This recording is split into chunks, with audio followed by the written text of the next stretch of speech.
मेरे साथ सभी लोग बोलिए, भारत माता की। अरे भाई 50 साल हुए, जरा जोर से बोलिए। और कई सालों तक इस क्षेत्र में इस संस्था की सेवा की जरूरत है। जोर से बोलिए, भारत माता की। मंच पर उपस्थित पूज्य स्वामी गौतमानंद जी महाराज, मोदी जी की कैबिनेट में मेरे साथी, मेरे मित्र, भारत के न्याय और विधि मंत्री श्रीमान किरण रिजिजू जी, अरुणाचल के ऊर्जावान, युवा और लोकप्रिय मुख्यमंत्री भाई प्रेमा खांडू जी, हमारे उप मुख्यमंत्री महोदय,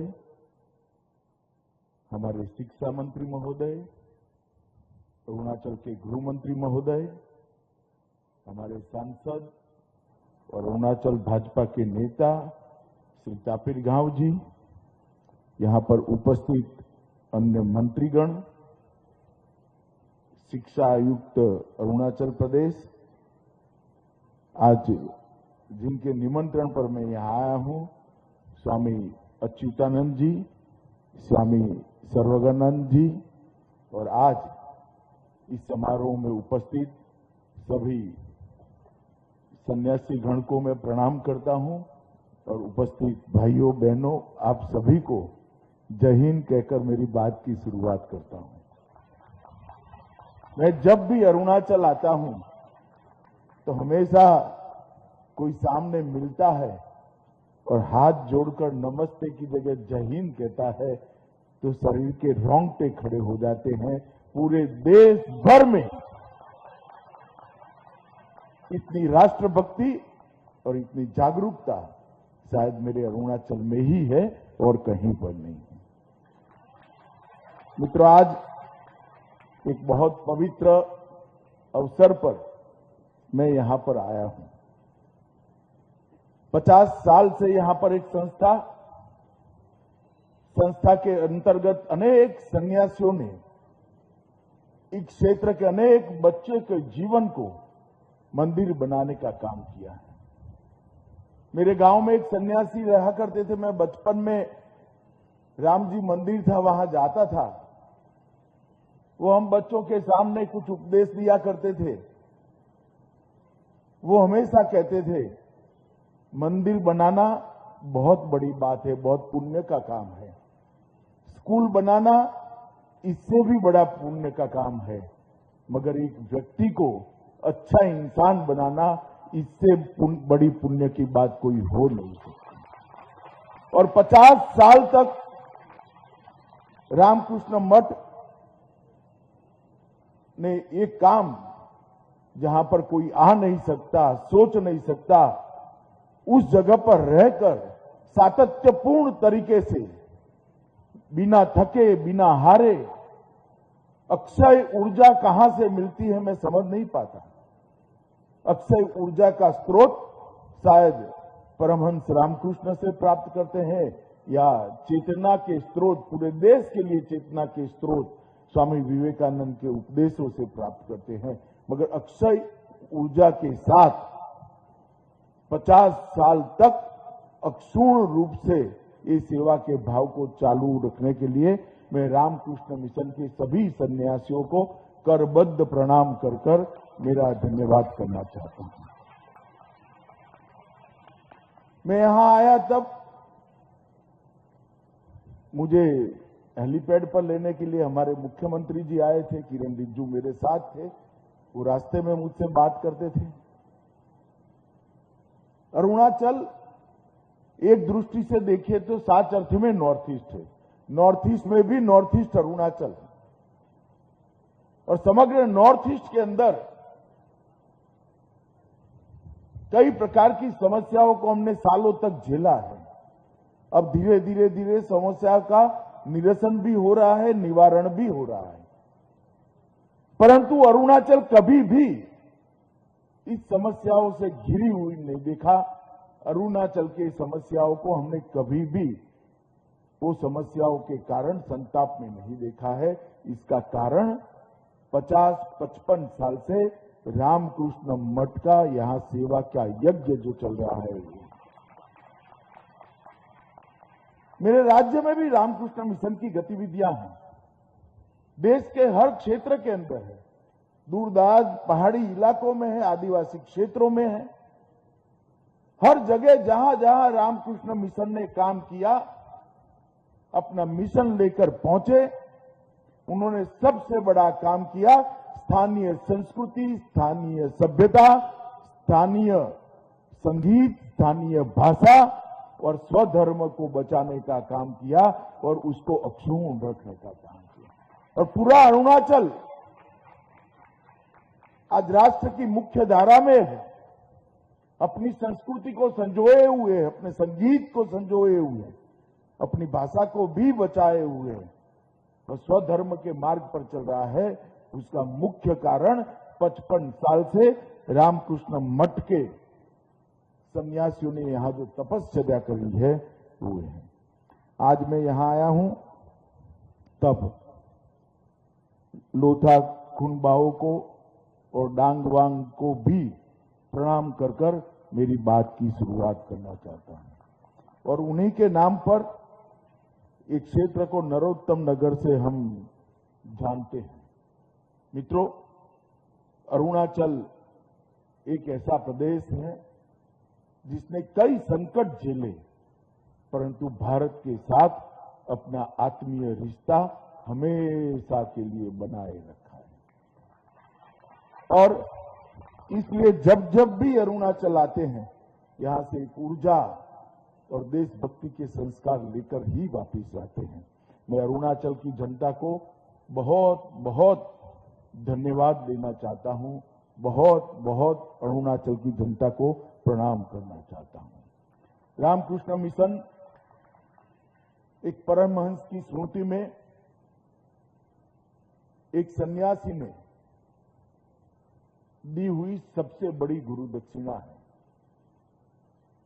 भारत में गुरु दक्षिणा की परंपरा बहुत चिर पुरातन है, मगर किसी भी शिष्य ने अपने गुरु को इतनी बड़ी गुरु दक्षिणा नहीं दी होगी जो स्वामी विवेकानंद ने रामकृष्ण मिशन की स्थापना कर परमहंस रामकृष्ण जी को। गुरु के संदेश को कोई चकाचौंध के बगैर त्याग, समर्पण, बलिदान और संन्यास्त भाव से पूरे देश भर के अंदर, पूरी दुनिया के अंदर पहुंचाना और सेवा और समर्पण को ही अपना धर्म समझकर आगे बढ़ना, ये शायद विवेकानंद जी के बगैर कोई नहीं। और इसीलिए अपनी मुक्ति तथा विश्व कल्याण के लिए इस सूत्र को लेकर रामकृष्ण मिशन आगे बढ़ा है। और रामकृष्ण मिशन 125 साल लगभग होने के समय पर, जहां भारत की भूमि पर सबसे पहला सूर्य का किरण पड़ता है, वो हमारे अरुणाचल में इतने दूर सुदूर क्षेत्र के अंदर शिक्षा का, व्यक्ति निर्माण का, राष्ट्र भक्ति का और संस्कृति और सधर्म के बचाव का काम लेकर इतने सालों से काम कर रहे हैं। यहाँ बहुत सारे पूर्व विद्यार्थी हैं, अनेक लोगों ने देश के निर्माण में बड़ा योगदान दिया है, मगर उनको छोटे से बच्चे से अच्छा नागरिक बनाने की यात्रा ये रामकृष्ण मिशन के इस मठ के कारण, रामकृष्ण मिशन के ये मिशन के कारण आज हुई। रामकृष्ण मिशन से हमारे देश के यशस्वी प्रधानमंत्री मोदी जी का भी काफी जुड़ाव रहा। मैं इसमें जाना नहीं चाहता, परंतु मैं इतना ही कहना चाहता हूं कि अनेक रोगियों की सारवार करते करते, अनेक विद्यार्थियों के जीवन को गढ़ते गढ़ते, अनेक प्रकार की कुरीतियों से समाज को बचाते बचाते और समाज की आंतरिक चेतना जो हमारी संस्कृति होती है, इस पर की कितने प्रकार के आक्रमण को रोकते रोकते आज रामकृष्ण मिशन ने एक पुण्य का बहुत बड़ा लोक अर्जित किया है और पूरा देश ये पुण्य के लोक को प्रणाम करता है। और आज मैं भी यहाँ पर एक चिट्ठी मुझे लिखी थी अच्युतानंद जी ने। मैंने तुरंत ही प्रेमा खांडू को फोन कर दिया था कि मैं आऊंगा।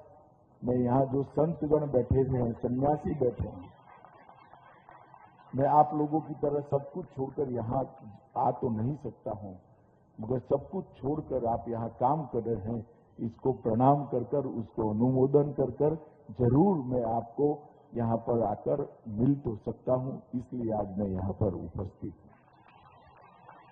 मित्रों, अरुणाचल जैसा मैंने कहा नॉर्थ ईस्ट में भी नॉर्थ ईस्ट है, और मोदी जी ने 2014 से हमारे उत्तर पूर्व को अनेक समस्याओं से ग्रस्त नॉर्थ ईस्ट को बदलने का शुरुआत किया है। मैं मेरे जीवन में नॉर्थ ईस्ट में पहली बार विद्यार्थी परिषद के कार्यक्रम में आया था। किसी के घर पर ठहराया गया मुझे, घर के अंदर संवाद चालू हुआ तो कहां से आ रहे हैं आप? मैंने बोला गुजरात से आ रहा हूं। कि अच्छा, भारत से आ रहे हैं? मेरे मन में एक बहुत बड़ा आघात हो गया। नॉर्थ ईस्ट का परिवार मुझे पूछता है कि आप भारत से आ रहे हो? आज 2014 से 2022 की ये यात्रा में 8 साल में मोदी जी ने दिल्ली और नॉर्थ ईस्ट के बीच में जो अंतर था उसको समाप्त कर दिया। पूरा देश नॉर्थ ईस्ट को अपने राज्य जितना ही प्यार करता है, और नॉर्थ ईस्ट भी गौरव के साथ आज कह रहा है, हाँ, हम महान भारत का हिस्सा है, हम भारत हैं। 8 साल के कम अंतराल के अंदर परिवर्तन लाना वो वैसे ही नहीं हुआ। आजादी के 75 साल का ये वर्ष अमृत महोत्सव मना रहे हैं। आज तक कोई भी प्रधानमंत्री 50 बार नॉर्थ ईस्ट में नहीं आया है। मोदी जी 8 साल में 50 से ज्यादा बार नॉर्थ ईस्ट के अलग अलग राज्यों की मुलाकात। आज तक किसी भी प्रधानमंत्री ने नई शिक्षा नीति के तहत, राष्ट्रीय शिक्षा नीति के तहत नॉर्थ ईस्ट की भाषाओं की चिंता नहीं की है। देश के प्रधानमंत्री नरेंद्र मोदी जी ने नॉर्थ ईस्ट की भाषाओं की चिंता की है, और नई शिक्षा नीति के तहत उनको प्राथमिक शिक्षा उस भाषा में देने की शुरुआत भी की है। प्रेमा खांडू जी भी अरुणाचल की भाषाओं को संभालने के लिए काफी काम कर रहे हैं। हर प्रकार से, चाहे मन से नॉर्थ ईस्ट के लोगों को भारत के बाकी हिस्से से जोड़ना हो, चाहे एयर कनेक्टिविटी से जोड़ना हो, चाहे रेल कनेक्टिविटी से जोड़ना हो, चाहे रोड कनेक्टिविटी से जोड़ना हो, हजारों लाखों करोड़ के इंफ्रास्ट्रक्चर के प्रोजेक्ट नॉर्थ ईस्ट के लिए देकर इस हिस्से को भारत के साथ एक आत्मीय लगाव खड़ा करने का काम देश के प्रधानमंत्री नरेंद्र मोदी जी ने किया है। मित्रों, मैं पहले पूरे नॉर्थ ईस्ट का दौरा पार्टी का अध्यक्ष था, भारतीय जनता पार्टी का, तब मैंने किया था। तब भी नॉर्थ ईस्ट को काफी अच्छे से जानने का प्रयास किया। तो जब गृह मंत्री बना तो नॉर्थ ईस्ट मेरे डिपार्टमेंट के अंदर ही आ गया। अनेक प्रकार के अलग अलग समस्याएं जो खड़ी करके, कोई समस्या ही नहीं थी, मगर खड़ी की गई समस्याओं को शयन तरीके से धीरे धीरे नरेंद्र मोदी सरकार ने धैर्यपूर्वक एक एक कर इसका समाधान ढूंढने का काम। आज मैं गर्व के साथ कह सकता हूं कि 8 साल के अंदर 9,000 से ज्यादा युवा जो रास्ता भटक गए थे, हाथ में हथियार लेकर अपने ही देश के सामने युद्ध का ऐलान किए हुए थे, हथियार डालकर आज मुख्य धारा में सम्मिलित होकर भारत के विकास के लिए काम कर रहे हैं। हमारा मणिपुर बंद और ब्लॉकेड के कारण 365 में से 200 दिन गतिविधियां बंद रहती थी। वहां पर आज 5 साल हमारी सरकार को हो गए, छठा साल चल रहा है। 6 साल में ना एक भी बंद हुआ है, ना ब्लॉकेड हुआ है। बोडोलैंड की समस्या को इतने सालों के बाद सरलता से सुलझाने का काम देश के प्रधानमंत्री नरेंद्र मोदी जी ने किया। त्रिपुरा के हथियारी ग्रुपों को हथियार डलवाने का काम नरेंद्र मोदी जी की सरकार ने किया है। ब्रू शरणार्थियों की समस्या को स्थायी समाधान देने का काम नरेंद्र मोदी जी की सरकार ने किया है। कार्बी जिलों का शांतिपूर्ण समाधान अभी अभी गृह मंत्रालय में मेरी उपस्थिति में इसका समाधान ढूंढ दिया गया। सालों से मेघालय और अरुणाचल की, अब मेघालय और असम की सीमाओं के बीच में जो समस्या थी उसका भी 60% से ज्यादा डिस्प्यूट एरिया को आज शांति के साथ सुलझा दिया गया। और मुझे आशा है अरुणाचल और असम की सीमाओं की समस्या भी 2023 के पहले पहले इसका भी हमेशा के लिए हम समाधान ढूंढेंगे। पूरे उत्तर पूर्व को, पूरे नॉर्थ ईस्ट को विवादों से मुक्त बनाने का काम देश के नेता नरेंद्र मोदी जी ने किया है। भारत सरकार के गृह मंत्रालय ने 3 हिस्सों में नॉर्थ ईस्ट के विकास का एजेंडा तय किया है। 75 साल से जब तक मोदी जी की सरकार आई तब तक स्ट्रक्चर तरीके से पूरे नॉर्थ ईस्ट के विकास का खाका किसी ने नहीं, हमने खींचा है वो खाका।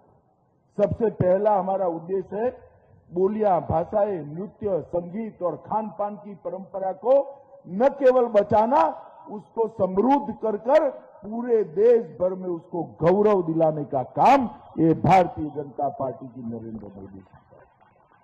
दूसरा काम, सारे विवादों को समाप्त कर कर नॉर्थ ईस्ट के युवाओं को एक ऐसा प्लेटफॉर्म देना जिस प्लेटफॉर्म पर, जिस मंच पर खड़ा रहकर विश्व के युवाओं के साथ मेरे नॉर्थ ईस्ट का युवा स्पर्धा कर पाए। इस प्रकार का विवाद मुक्त, शांति युक्त, उग्रवाद मुक्त, हथियार मुक्त नॉर्थ ईस्ट की रचना करना ये हमारा लक्ष्य है। और तीसरा हमारा लक्ष्य है कि उत्तर पूर्व के सभी राज्यों को, 8 राज्यों को देश के सबसे विकसित राज्यों की सूची में सबसे ऊपर ले जाने का लक्ष्य रखकर आगे बढ़ना। ये तीनों काम, ये तीनों पहलू पर भारत सरकार का गृह मंत्रालय विचार कर रहे हैं। मित्रों, मोदी जी ने आजादी के 75वें साल में नई शिक्षा नीति, हमारी राष्ट्रीय शिक्षा नीति को घोषित किया है। भारतीय जीवन मूल्यों के आधार पर शिक्षा पद्धति कैसी हो, भारतीय जीवन मूल्यों का गौरव गान करने वाली शिक्षा नीति कैसी हो, इसके साथ इनोवेशन और साइंटिफिक अप्रोच वाली शिक्षा नीति कैसी हो, कोडिंग और आर्टिफिशियल इंटेलिजेंस से युक्त शिक्षा नीति कैसी हो, इसका संपूर्ण खाका आज देश के सामने रख दिया गया है।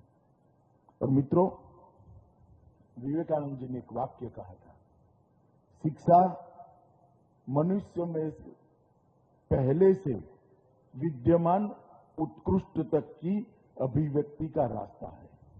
ईश्वर ने हमारे अंदर अनेक प्रकार की शक्तियां रखी हुई है। वो शक्तियों को बाहर लाना, इस शक्तियों को एक रास्ता दिखाना और वो शक्तियों को बाहर लाकर मनुष्य को उत्कृष्ट जगह पे पहुंचाना, वो शिक्षा का उद्देश्य हो। और मैं धड़ल्ले से, विश्वास से कह सकता हूं, नरेंद्र मोदी जी जो शिक्षा नीति लाए हैं वो विवेकानंद जी के बताए हुए शिक्षा की व्याख्या के अनुरूप शिक्षा नीति है। विवेकानंद जी ने कहा था, शिक्षा आम जन को, शिक्षा व्यक्ति को जीवन के संघर्ष के लिए समर्थवान नहीं बनाती है तो वो शिक्षा नहीं है। शिक्षा अगर चरित्र निर्माण नहीं करती है तो वो शिक्षा नहीं है। परोपकार का भाव अगर शिक्षा के बाद नहीं आता है तो वो शिक्षा नहीं है। सिंह जैसा साहस शिक्षित व्यक्ति में निर्मित नहीं होता है तो वो शिक्षा नहीं है।